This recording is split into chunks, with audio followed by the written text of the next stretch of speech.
we'll see. So let me know when I can have my seat back. Oh, you want it back? No, it's fine. I tried to go live on my computer and that didn't work out, so I'm on my phone. Nobody's here. I see. Orientation is locked. Please rotate device back. I'll just hold it like this, I guess. Hopefully someone tunes in. Oh, somebody's there. Is that you, babe? Hello. I can't see the chat either. How do I? Sorry, this is my, I live once before and it was, oh, hey, how's it going? My friend, Earth. Pretty good right now, pretty good. It's a good day. I've been walking dogs all day. I tried to go live. Wait, where'd you go? You disappeared. Well, my mood is good. Let's see. Oh, I know what I'll do. I'll get the... Oh, you took them down to the car already. Well, let me know when you're done with my seat. Just gonna sit here and wait. Yeah, mess with it and then let me know what happens. This is what I want to do. Can I put it that way? No.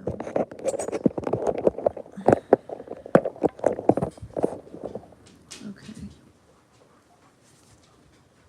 Freddie, come here. Freddie, come here. You can sit on this couch if you want. Look. Maybe someone will tune in for you.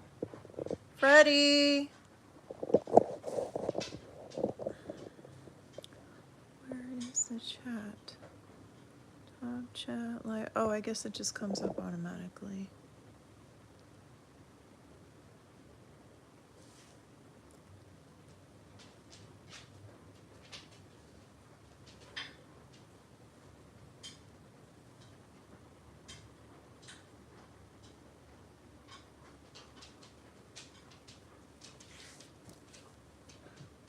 What? I guess I'm just gonna sit here. Maybe I'll just do a live vlog and talk to myself about life and see. Maybe I'll just sit here and watch TV until somebody tunes in.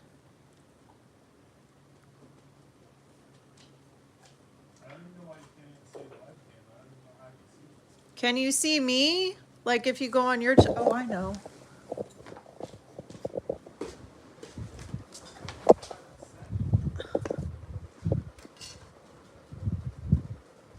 It says it's working on my phone, so let's see. If I go into my other account, switch account.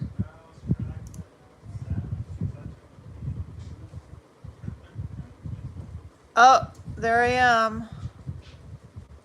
I'm live. Is anybody out there? Hello.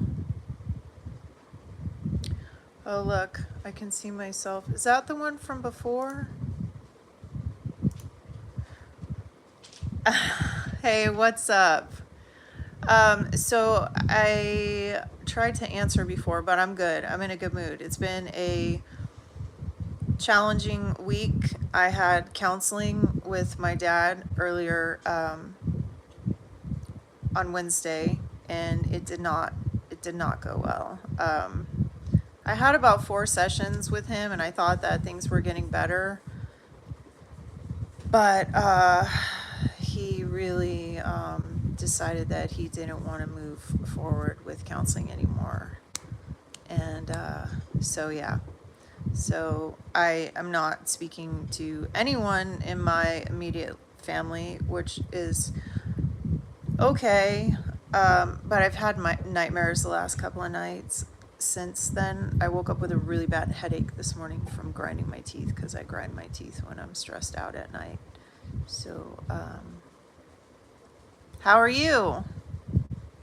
I told Cassandra I was going on, and I was hoping that she would log in, but she didn't. So, ask me anything. Anything, anything, anything. I'd really rather not sit here and stare at myself. Let me see, maybe I can think of a joke. Maybe, I just like, my mind's a blank right now. Oh, wow, okay. I don't know what is National Reconciliation and Truth Day? Can you tell me? Because we don't have one of those here. And what is that flag? Can you tell me, please? I'm horrible with, I couldn't tell you a map of the United States, let alone like different countries' flags. I think I know the Jamaican flag only because of reggae music, but yeah, what flag is that for? So I can't Google it right now. And tell me, what is National Reconciliation Day? Because I can't Google that either right now. Canada. I can never go to Canada. I have a felony from something that I did when I was in a psychotic state. And I also have a DUI from being irresponsible. I had a drink water notification. In my last psychotic episode, yeah, I'm not. In my last psychotic episode, I was out of my mind, and I thought that I was sitting outside this apartment complex. I had gotten into this apartment building, and I was, Freddie! Hold on. Freddie, my freeloaders. What are you doing? You want outside? Are you out of water? He's out of water. You broke the screen, dude. Freddie. My foster. So I was delusional, and I thought that I was basically in a reality show. And so I was sitting outside of this apartment, like it was like a gated entry, but I made my way in somehow, and I was sitting outside this apartment, and this dog was like barking incessantly. And I'm kind of kooky in that I think I can talk to animals as it is. But when I'm psychotic, I really think that I can talk to animals. So this dog was like going crazy, barking, barking, barking. And I thought, because I was delusional and psychotic, that it was my duty to help this dog. So I broke into this place. I went into somebody's home, and they weren't there. And they came home and found this like disheveled, strange, homeless looking person, probably drug addict looking, because I was so skinny. Because when I would get manic, you forget to eat. You just don't even think about it. Hi, Freddie. Look at. Did you see him? So I don't know if you saw that video, but I found a dog wandering the street, and now he is in my home. So yeah, so I can't go to Canada. If you have a felony, you can't go into Canada. I think you can do some paperwork to get in. So maybe if there's a good enough reason someday, I'll fill out a form and be able to go. Who knows? About Freddie. I'm in California, the Sunshine State. I love living in California. I'm really lucky. The only other place I would want to maybe live would be New York, because I like a lot of action. In terms of the U.S., I haven't been outside the country other than Mexico. which Mexico's cool, but no, no, we're not rich. This is a 1.5 bedroom like apartment. So yeah, no, not rich, not rich at all. Definitely am better off than when I grew up. My parents were really poor, and they were constantly fighting over money. It was really a struggle for them. So, not poor, but absolutely, definitely not rich.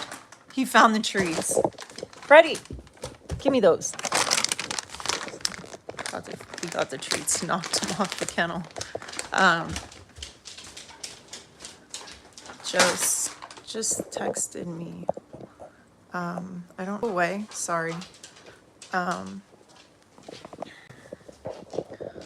don't know what that means. Freddie. The cost of living here is crazy expensive. So, in terms of mental health and Freddie, get down from there. Freddie, he's not allowed on the couch, but I'm just gonna let him come here. Freddie, come here. Freddie, come here. Look, watch what he does.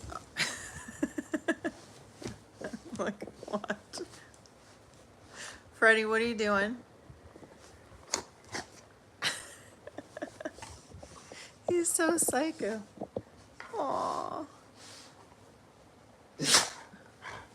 Anybody in California want to adopt this dog who has a doggy door and who will spend time with him?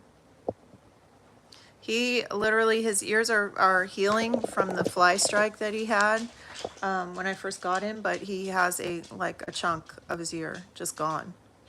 It's completely gone. So yeah.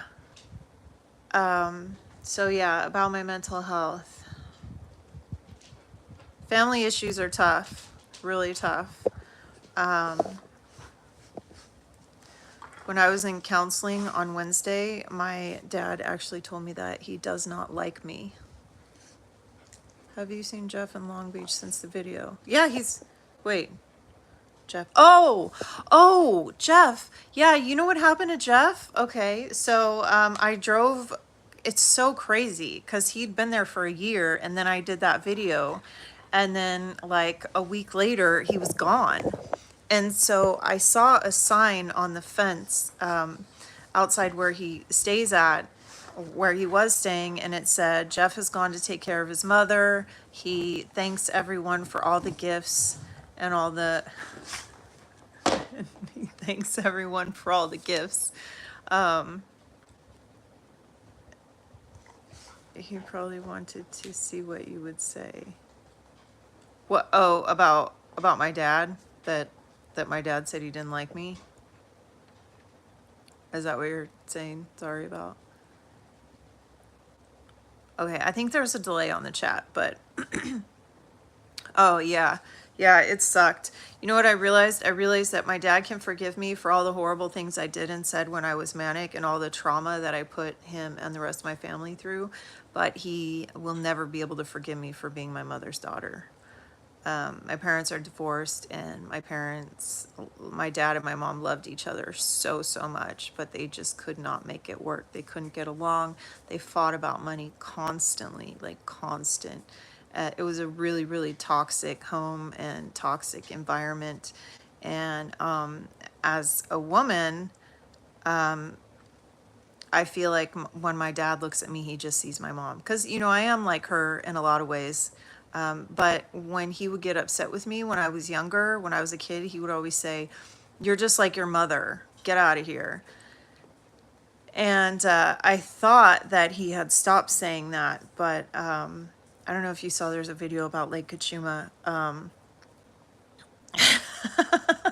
Right? Yeah.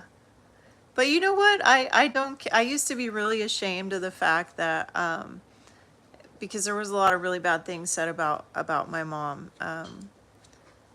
my dad didn't know how to take responsibility for his part in the failed marriage, and so and she's not a perfect human being, and neither am I. No one's a perfect human being, but he said a lot of bad things about her, and he could not. I like begged him in counseling to say, you know, can you just, because she died in April 2020, can you just like, because he sees so many negative anything that I do he doesn't like. I'm just like my mom, and I am a lot like her in that I want to talk about my emotions.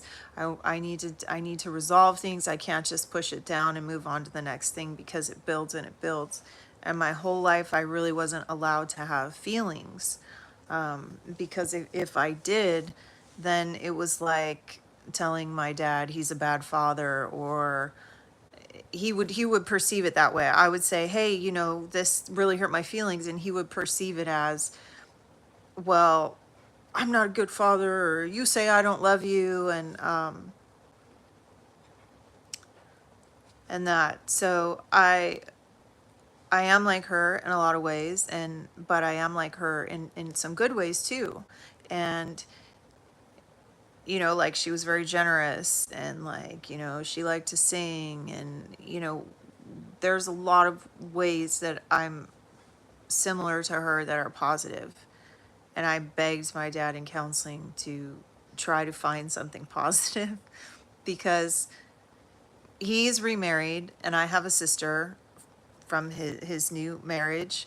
And when he looks at her and sees her do something, he like does it with, he smiles, and he's like, oh, just like her mom, she does this, and it's like something he really loves. Well, with me, if I do anything like my mom, it's negative, and there's never anything positive. So I begged him to like try to find some kind of redeeming quality that he thought that I was like her in a way, and he couldn't. So I think he has to poo. He just farted and it stinks. I'll get off the couch. Can you take him down for like 5 minutes, and then I'll take him when I'm done? Just to go poo, just like he'll literally. Like, I literally have not even done this since fucking morning. Okay, then sit down, dude. I'll take Freddie out. I wonder if I can take the phone with me. I'll just take the phone with me. Anybody want to take a walk? I don't know if I can hold this and the dog at the same time, but I can try. I might make you guys dizzy.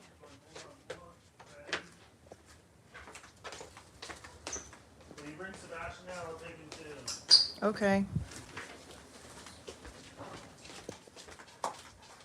I'm getting the dog. Hey. Sebastian, you ready to go for a walk? They're separated because Freddie just had his balls taken away, and he still has hormones. And so I have a giant German Shepherd trying to have sex with a little 8-pound Chihuahua. So you don't mind if you just take him from one entrance to the next? Did you fix is there a way I can do this on my computer, or no? I know what I'm gonna do. I just wanna sit down. I don't wanna have to, like, let's see if this works. Orientation is locked. Okay.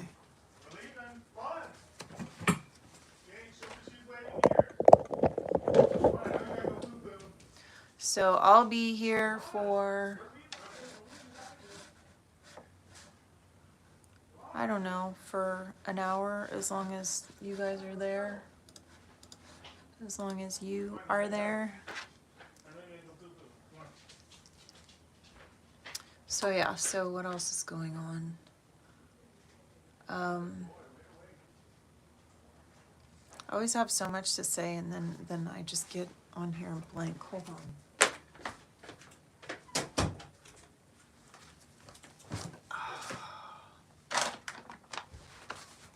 There's this store called Ethical in Long Beach, and you can get It's like a package-free store. So you can, oh, if you're still there, Earth, you did not tell me what the Canada Day is. The day of recognition or something? What is that? I want to know. And please, if anybody logs in and has a question about bipolar disorder or PTSD or depression or anything like that, I'm here to answer those questions. Otherwise, I'm going to wait for Earth to respond to me about what National Reconciliation Day is, and I'll buy my chocolate. It says love. It's from Ethical, the package free store. That was so good. It's vegan chocolate. If you don't know, I'm vegan. Trigger warning, a lot of people hate vegans. That's okay. We're annoying. We want the whole world to be vegan. When was your last manic episode? I got married in 2015 in September, and by November I was psychotic. The day honors the children who never, aww. Aww. So like from war, mass shootings,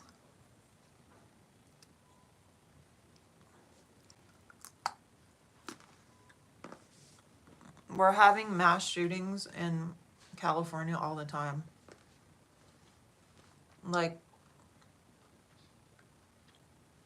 is it rude that I'm eating chocolate while talking to you guys? That's the last piece, I swear.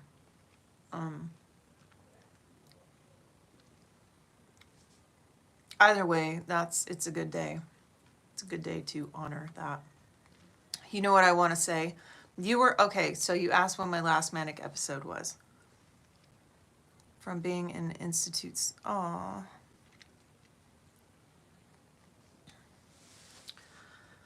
Well, that is, it's good to have a Remembrance Day, and it's sad that there's so much war. What's happening in Ukraine and the U.S. and Iran is horrible. I have one of my closest friends is here on asylum from Iran.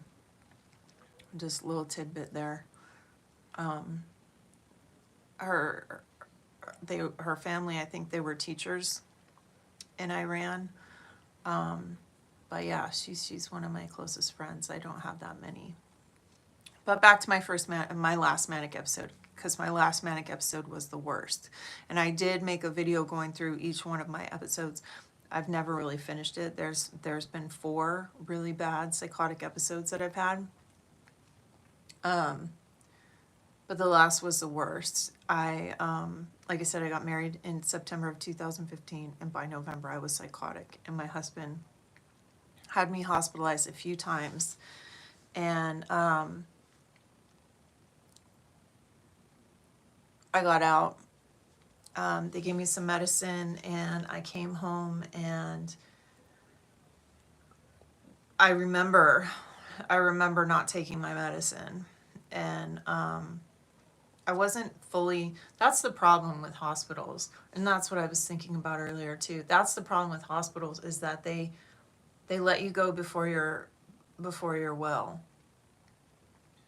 Nobody likes being institutionalized. I don't like being involuntarily hospitalized. It's happened to me like 10 times that I can count. Those are just the times that I remember.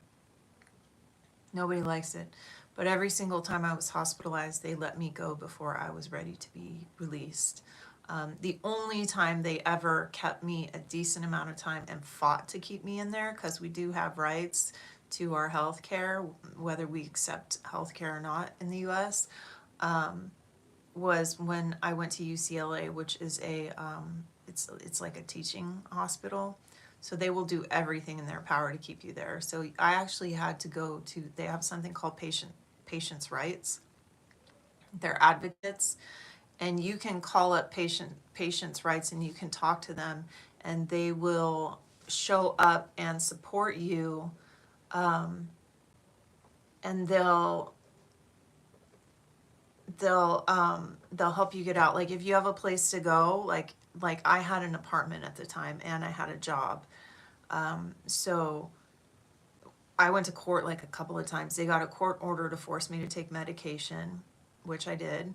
And I remember it was Zyprexa, and I gained so much weight in like a week. I gained like 10 pounds because it made me ravenous. I was so hungry.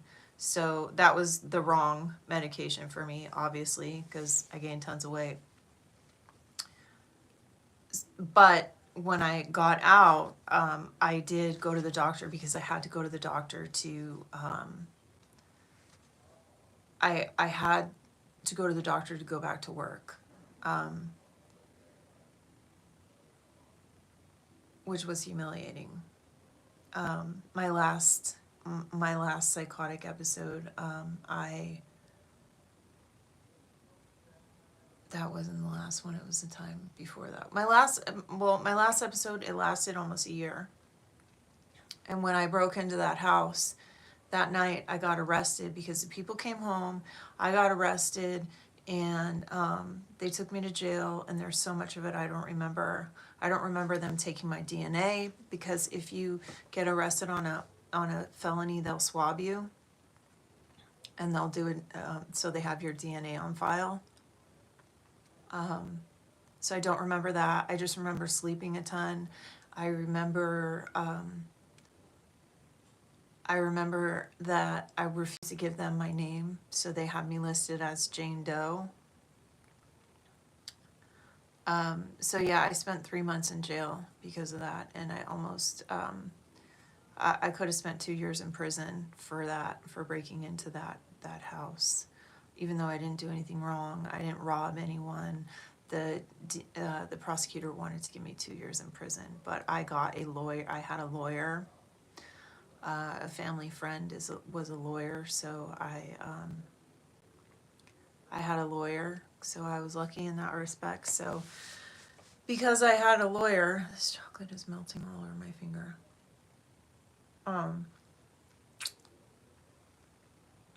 Because I had a lawyer, I got probation. And I'm a white woman, which is, you know, lucky me. But yeah, probably one of the scariest things about well, I don't want to say scariest. The scariest thing about being manic is the fear. Nothing is more terrifying. You always think somebody's trying to kill you. You always think somebody's after you. It's horrifying. But one of the worst parts about it is the embarrassment. When I was psychotic in my third manic episode, I worked for an advertising agency in Santa Monica, and it was like a very vapid industry. I was a media buyer, and what we did was we bought airspace, like commercial airtime for big clients, movie studios and stuff like that. And because of that, the people that we were buying the airtime for would schmooze us. So like I was buying national TV, so like the reps from like the Discovery Channel or MTV or NBC, they would like take us out to like fancy lunches, like super expensive restaurants. So everybody in the industry thought that they were super cool, myself included. I've grown up a lot since then. But we would get to go to all these cool Hollywood parties and stuff like that. But everybody knew each other and everybody talked about each other. And when I had my third episode, I kept showing up at my job. And they had like an office in like a really fancy part of Santa Monica. And I would just go there, and I don't even remember a majority of it. But my coworker, my friend that also worked there, she told me that they had to at one point hire security just for me because I kept showing up at my job and like I guess saying crazy stuff or whatever. But yeah, that was humiliating, and it was humiliating to go back. And that was the episode that that I ended up at UCLA. I actually, one of the times I went back to my job, they were getting ready to call the cops on me, and my friend who worked there was like, fuck this, and she got up and walked out on her job and went and took me out to eat, and then convinced me to go to the doctor, and then took me to the hospital, and I was committed. And I was there for 3 weeks before I was able to get myself out. And when I did get myself out of the hospital, I still wasn't 100%. But that's the thing, right? So like if you are like I went to 7-Eleven today with Sebastian to get more cold brew because I'm completely addicted. And I drank 2 cold brews today. That's my one vice left. I used to smoke tons of weed, used to smoke cigarettes, and the only thing left is coffee. I'm completely addicted to coffee. Anyways, there's a bunch of homeless people sitting outside, and 2 of them are clearly homeless for mental health reasons. And I'm looking at this guy, and he's talking to himself, and he doesn't have his shirt on, and I'm thinking, well, they're supposed to commit you if you're a danger to yourself or others. But what's a danger to yourself or others? Like, this guy had no shirt on. He was pushing a shopping cart. He was talking to himself. How does that not qualify as a danger to himself? And like something that happened here in LA that really, really, really bothered me, and I involved myself in it when I shouldn't have. But this lady, right? She's a nurse. She was a nurse. She had bipolar disorder, and she had only been struggling with it for like 4 years or something like that. And she sped through a stoplight and killed 5 people. And one of those people was pregnant, 8 months pregnant, and they were going to like a prenatal checkup. And she drove through the stoplight at 130 miles an hour. And when I first heard like, hey, traveling nurse kills 6, and they show the video footage, and it's horrifying. You guys can look it up if you want, but her name's Nicole Linton, and people are just saying horrible, horrible things about her. So when I first heard about it, I thought, okay, this isn't right. Like somebody who's a nurse, who's like has access to medication, because they were saying she was like trying to kill herself. Somebody who dedicated their life to helping others is going to fly through a stoplight and put so many people's lives at risk. It didn't make sense. So I like thought in the back of my head, it has to be like mental health related. And then it came out that she had bipolar disorder. And so it's just another story of somebody not getting help. And she had been involuntarily hospitalized and voluntarily hospitalized previously. And like, I'm not for locking people up and taking all their rights away. And I know there's a lot of problems with that. Like Britney Spears' conservatorship was completely abused. But I do wish that the law would change to a point where what's considered a danger to yourself or others is reality. Like, I don't have to be waving a knife to be a danger to myself or others, or saying I'm going to kill myself. If I am wandering the street without shoes and talking to no one, that should be considered a danger to myself or others, and I should be involuntarily hospitalized. Because the only way somebody with with bipolar disorder in particular, do you think meds are necessary for life unless radical lifestyle changes? So about medication, that's a tough one. That's tough because for me, I lived my life without medication. I was misdiagnosed. I was almost killed by medication. The first time I was ever put on medication, they diagnosed me with schizophrenia. And I was 17. It was my first episode. 16. It was my first psychotic episode. And I got something called Stevens-Johnson syndrome, which is basically your body rejects the medication, so it comes out through your pores, and I almost died. It's like 50% mortality rate. So I was terrified of taking medication. So I didn't take medication. You guys should Google that images. It's crazy. I don't want to scare you about medication, but for years I was terrified of taking medication. But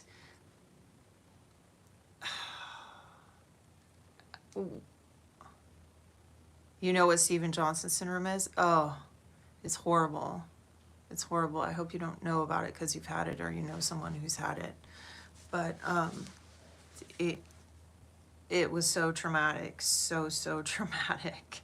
I spent my 17th birthday in in a hospital bed, covered in blisters from head to toe. And when I got out, I had like huge cherry scars all over my legs. I still have scars from it. But scars is a thing I'm used to. So yeah, so I was terrified to take medication when I had my no shit, dude. You don't even know.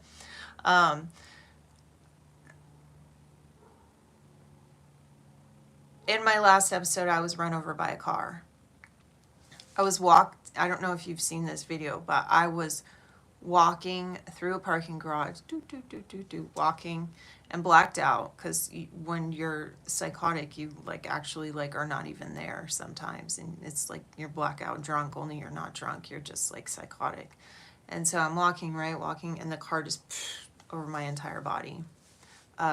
So I ended up face down underneath the car, and had I been on medication, that would have never happened.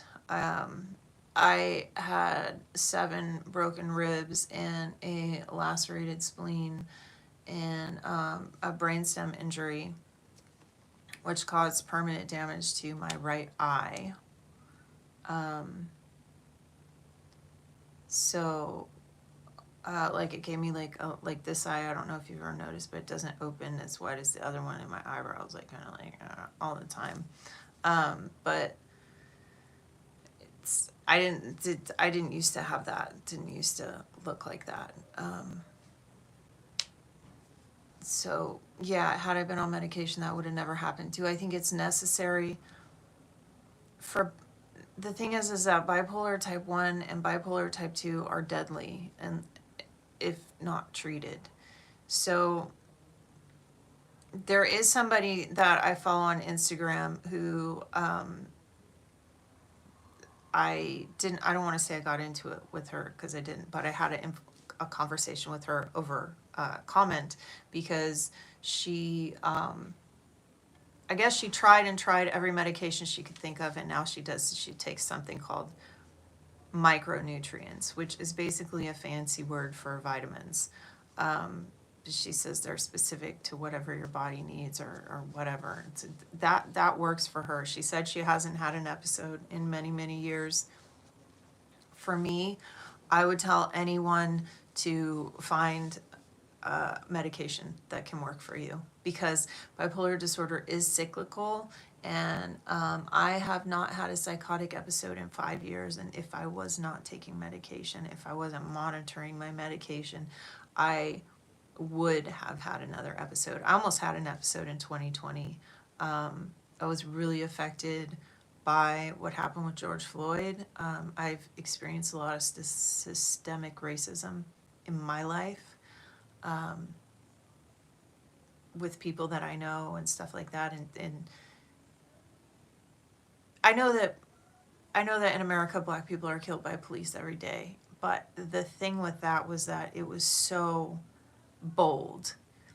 The cop was so bold enough to do it on camera, and I watched the whole video and I watched that man die by somebody that is, and I've been in situations where I was feared for my life in police custody before. So to feel like that all the time because you're a different race is a horrifying thought.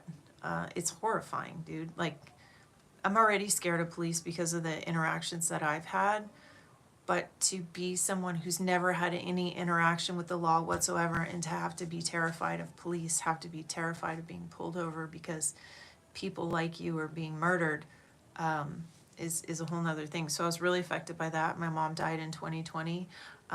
So I was really affected by that. I had to readjust my medication a few times. And I've had to, over the last 5 years, readjust my medication. I've been on prazosin, off prazosin. Thank you. I'm trying.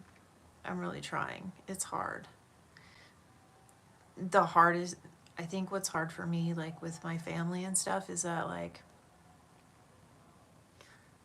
now I'm really into spirituality and stuff like that. Like I'm into enlightenment and meditation and all that stuff. But for prior to ever getting on medication, I feel like I was just like underneath myself.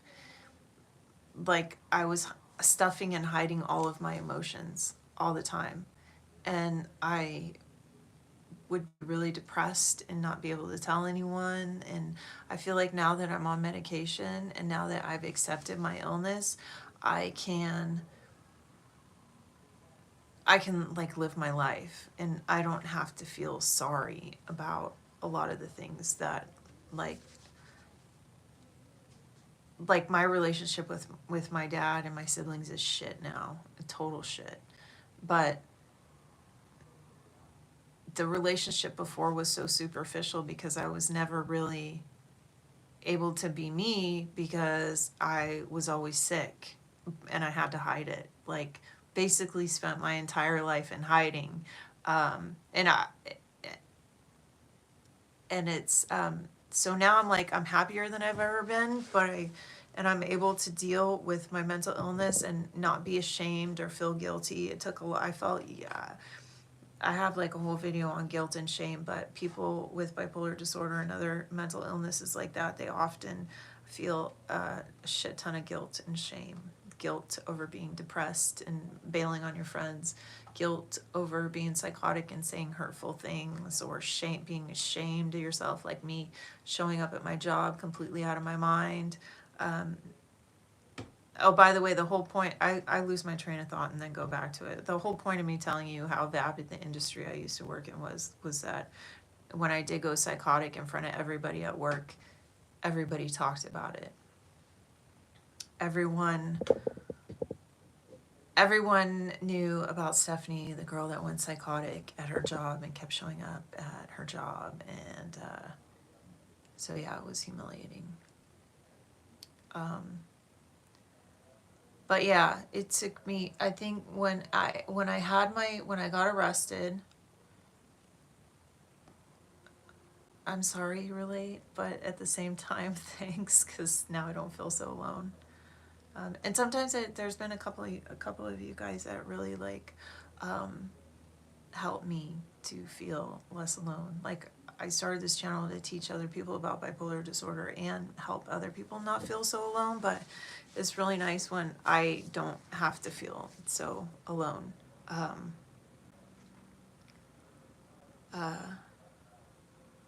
But I don't know where my train of thought was, but I always want to say this and I always forget. There is a series called, like, just if you ever want to feel sorry for yourself, but not feel sorry for yourself, but have validation for how you feel. There's this, I think it's called The Carmichael. It's like a docu-series about this mystery about this woman who died in a hotel, and they thought that she had been murdered. And so they had like all these internet sleuths trying to find out what happened to her. And in the end, they found out that she was having a psychotic episode and she climbed in this water tank on her own and she died.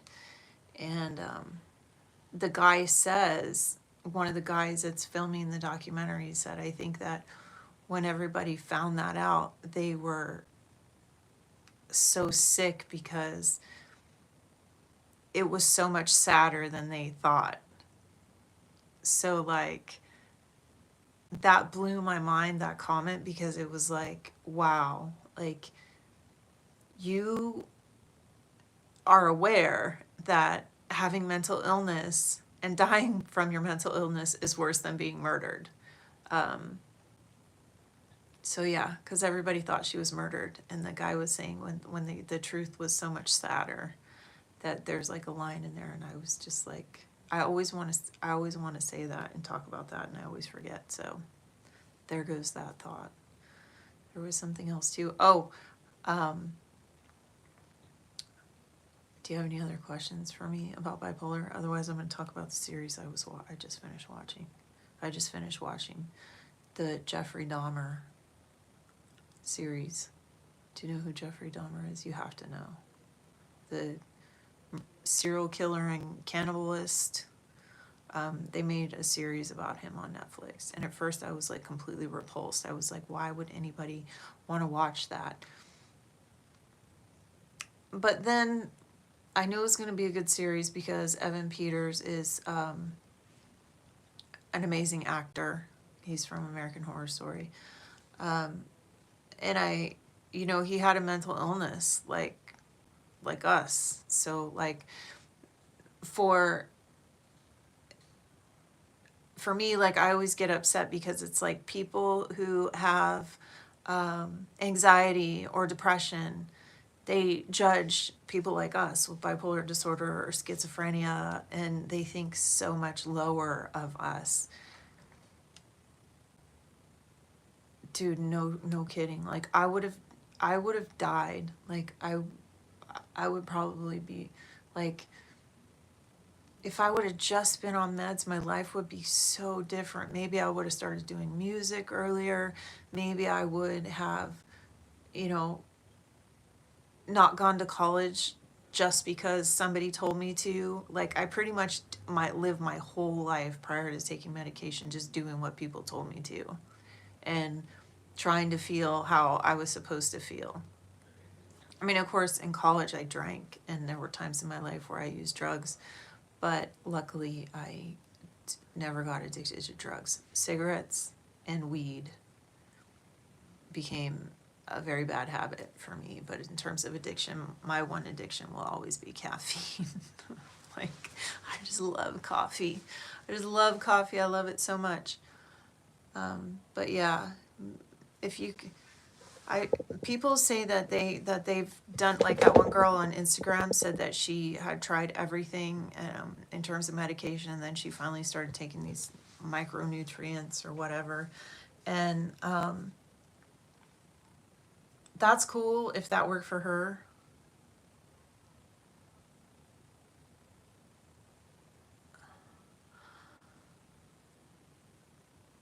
I think that in terms of seeing any benefit to having bipolar disorder or any type of mood disorder or any type of mental illness in general, is that I've experienced things in my life that other people will never ever be able to experience or understand. I have more knowledge about the world than other people will never know, in terms of some of the things I've seen and been through, and how dark and ugly this place can get.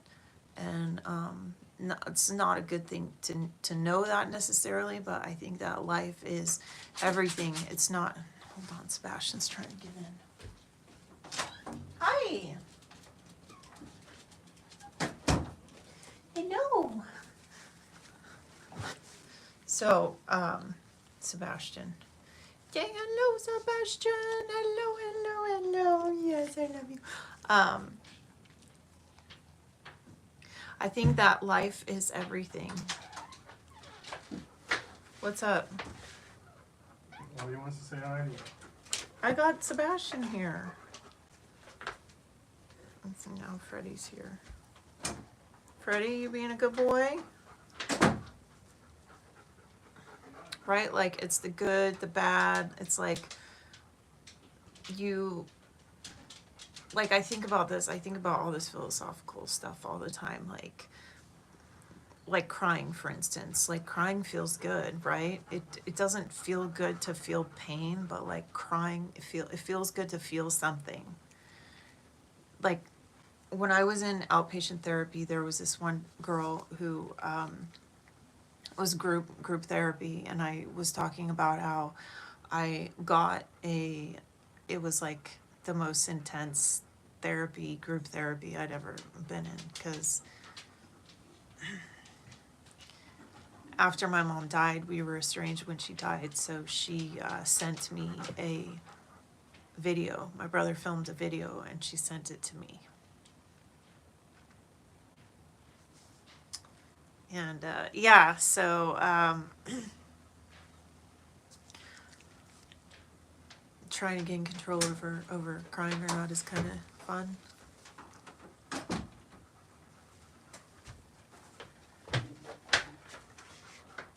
Oh, you're just gonna lock them both in here? Yeah. Freddie stinks, dude. He needs a bath. I'm gonna call and make an appointment. My whole house smells like big dog. So I was reading something that said that people with bipolar disorder are more creative than other people, but then when they actually looked at it, I still think that this is true, but they said when they actually looked at it, they were no more successful creatively than their non-mentally ill counterparts. But how could they be if they have all this other stuff to deal with? So to even be at the same level if you have mental illness and in terms of like creativity, like a painter or like somebody who puts together model cars or whatever, that's all cooking, it's all artistry, right? It's all creativity. So supposedly we're more creative. So I do still think that that's a benefit. I think that we can address our emotions. I think that when you are so unaware of your feelings that you live a very boring, basic life. I don't mean to say like everyone who doesn't have a mental illness is boring. What I'm trying to say, what I mean to say is that, I don't know, like I think about like you watch a movie, right? You watch a movie and like you want to see like the ups and downs of the movie, otherwise it's gonna be so boring. Like who wants to watch a movie about like, oh hey, guy goes to the store, wants to buy something, has enough money that he made earlier in the day. Yes, emotional quote, you're so much better spoken than me. Yeah, we're higher emotionally on a different plane. I'm working on becoming totally spiritually enlightened. Have you heard of this guy Aaron Daughtry? If you haven't, look up his YouTube channel because he has some really good videos on like letting go. And that's something that I need to do. I'm losing my voice.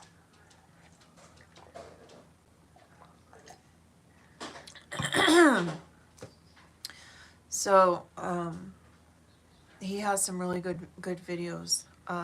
So check him out if you get a chance. But yeah, I'm working on trying to be more spiritually enlightened and stuff like that. So what do you think? Like, should I keep making vlogs, or should I just do lives?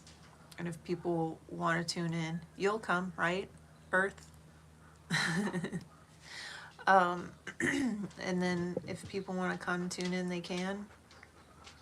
Because it takes a lot of time to do my vlogs, and I also feel like it's kind of inauthentic sometimes. Hey, that's a candle. Don't knock that over.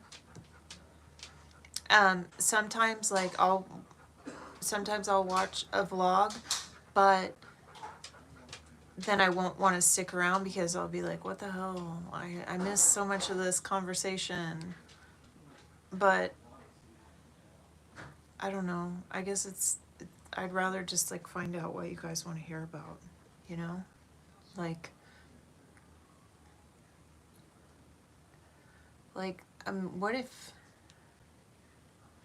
I asked questions? Like what if I like Yeah. Yeah, but like, I'm always afraid, like, I'm not saying it the right way, or like, don't want to be responsible for giving the wrong information. Like, I'm super, super, like, everyone should take, if you're bipolar disorder, you should take medication and you should be on top of it and you should be with your psychiatrist and you should be monitoring your medication at all times. If you feel like you're slipping a little bit, you should be, because when I went to Mexico, one flight, one time zone change it, I was completely off. Like, and I, with all the excitement and the travel and then everything, I was like, I took that Saffras and I literally started hearing voices and I couldn't sleep.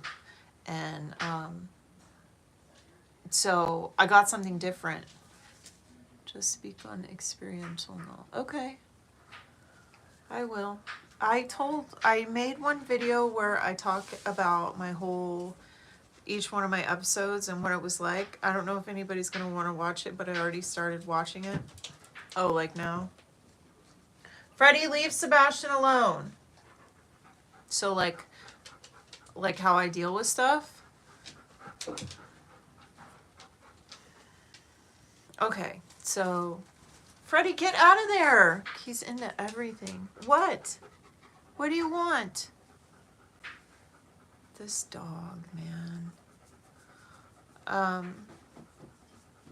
Okay, well, why don't I just say like with monitoring medication, right? Oh, yeah. Time zone, okay, so time zone is like major, because like if you have bipolar disorder, the most important thing to you is sleep. Freddie, go lay down. This dog is like obsessed with me. You have to have sleep. If I get less than 6 hours sleep, immediately like my levels are off and I'm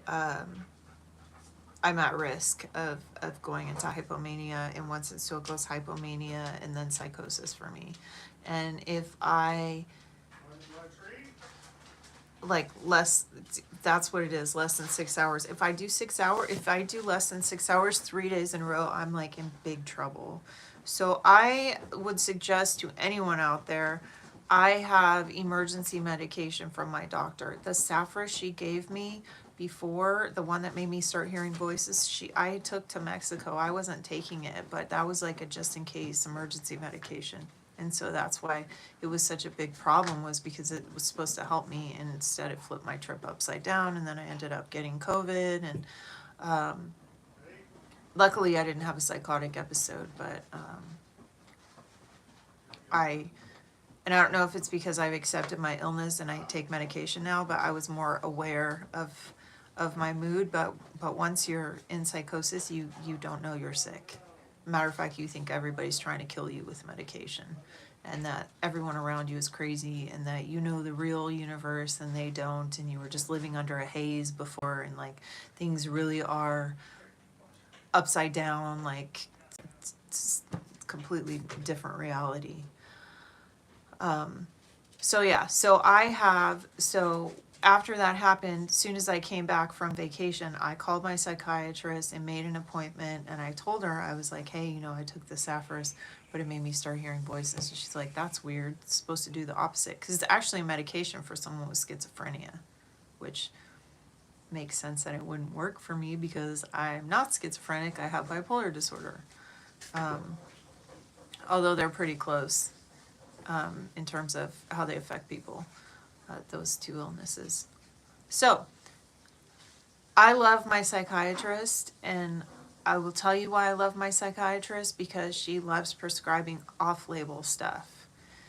You could easily go to a psychiatrist and say, hey, I have PTSD, I'm having panic attacks, and they'll write you a prescription for Xanax. And 3 months down the line, you're addicted to Xanax. My doctor does not do that. I have PTSD and she prescribes me a blood pressure medication, which that's what off-label is. Off-label is like something that they don't usually prescribe for what you're having, but they like, for example, like I think one was a glaucoma medication. Oh, for example, Latisse, the eyelash stuff. That started out as a, it's like makes your eyelashes grow, so women buy it now. But that started out as a glaucoma medication, but then they realized that they could profit off it because it made people's eyelashes grow longer. So like for my PTSD medication, the prazosin is actually a blood pressure medication, but they found out that it works for PTSD. So my doctor prescribed that to me for PTSD. Here's another thing you should know. It was working great, and I was having, because I have nightmares, and I would have these horrible night sweats where I would wake up and like my entire sheets, everything would be, it looked like I peed the bed, but it was sweat. It was always, my nightmares were always I was in a psychotic episode and someone was chasing me, or the police were after me, or those were always my nightmares. And so prazosin, what it does is, because your body reacts to stress before your brain does. I don't know if you know that. So my blood pressure would start to go up and the prazosin would bring it down. So I would stop having the night sweats. But as the situations in my life changed, I had to keep going up. So I started on 1 milligram, then I went to 2 milligram. I went all the way up to 5 milligrams. And then I stopped having night sweats for long enough to where I told my doctor, hey, can I stop taking this? And she's like, yeah, stop taking it if you're not having... Are you watching him and Sebastian? Freddie? Freddie, out. Freddie, out. Out. Come on, out. Out. Freddie, out. Dave, get treats, please. Freddie.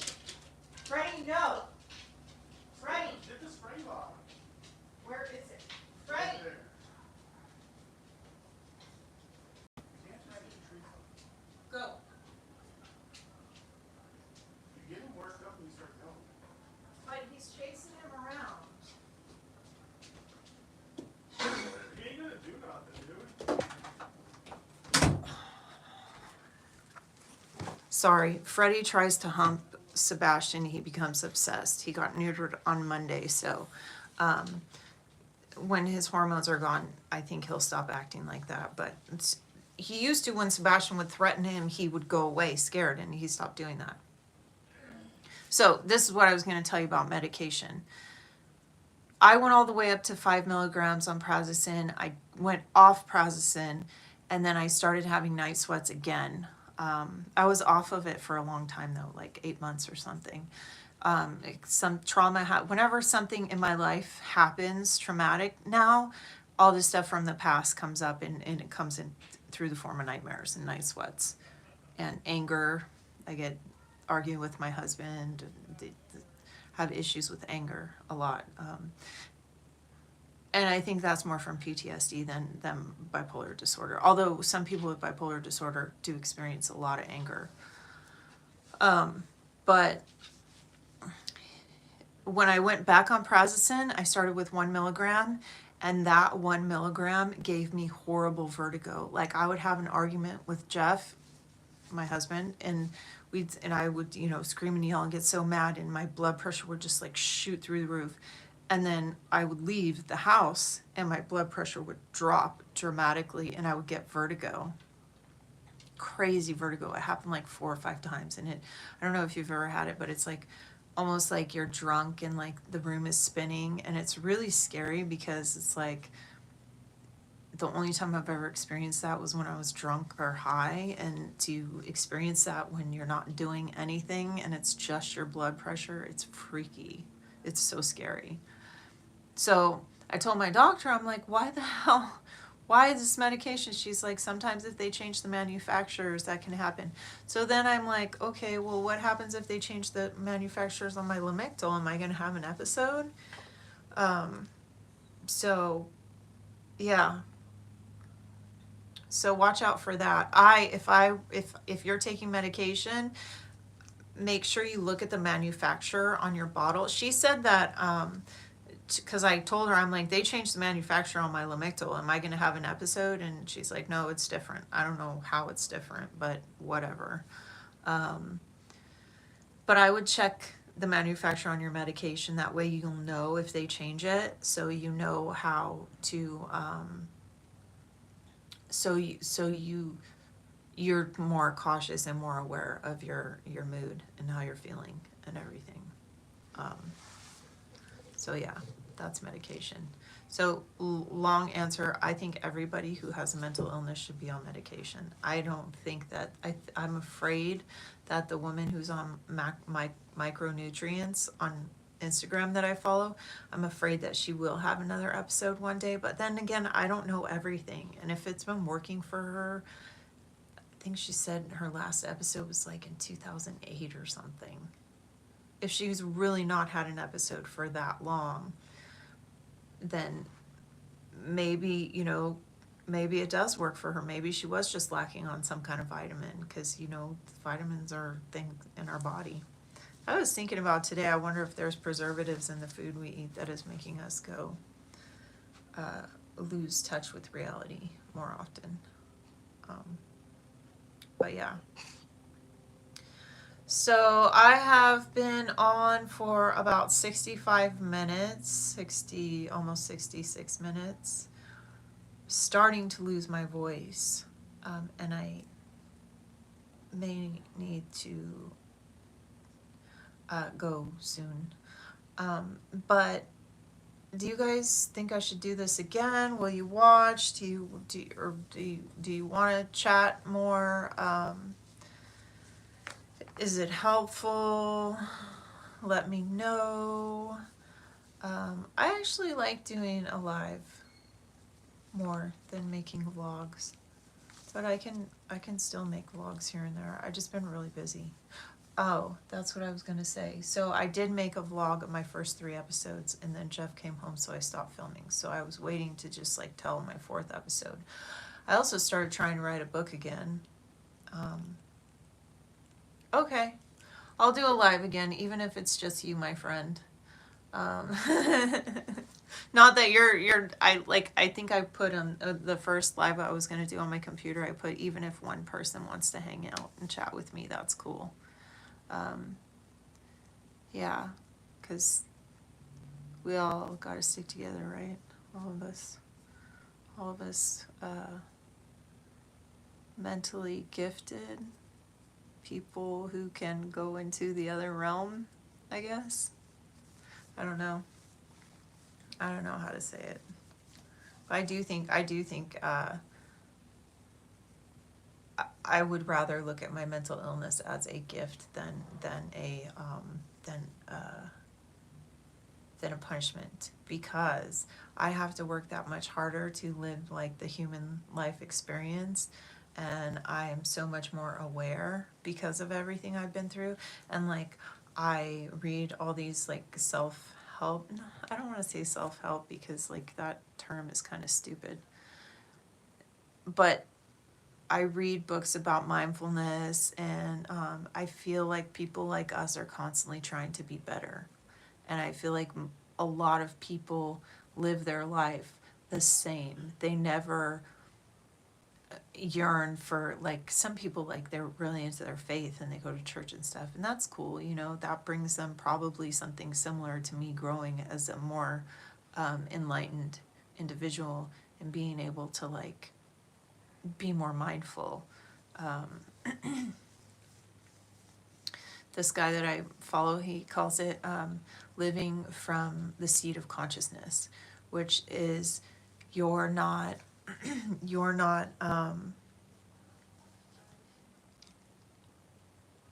you're like, it's basically that same thing. You're not your thoughts, you're observing your thoughts. So when you're able to like sit back and like watch your thoughts and remember that like all of this is crazy, like that we're floating on a rock through space in the middle of nowhere, how did we get here, and like it's just cool to be able to be here.